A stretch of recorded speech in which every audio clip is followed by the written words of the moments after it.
Pemerintah resmi mencabut status pandemi COVID-19 dan menghapus aturan wajib penggunaan masker di fasilitas publik. Meski demikian, saudara, sejumlah warga mengaku lebih nyaman dan sudah terbiasa memakai masker di tempat umum.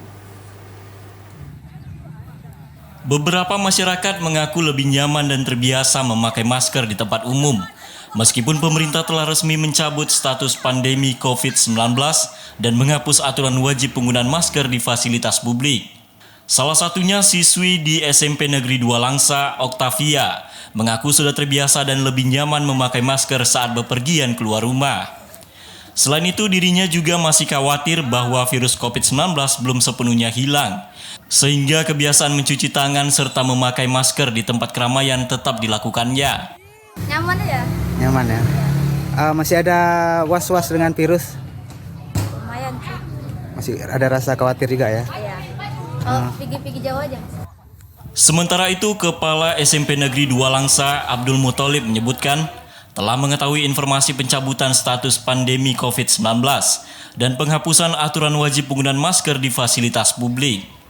Meskipun demikian, fasilitas tempat cuci tangan dibiarkan tetap terpasang untuk digunakan di lingkungan sekolah.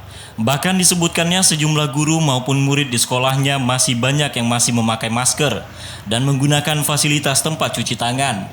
Di sekolah kami masih juga ada anak-anak yang menggunakan masker.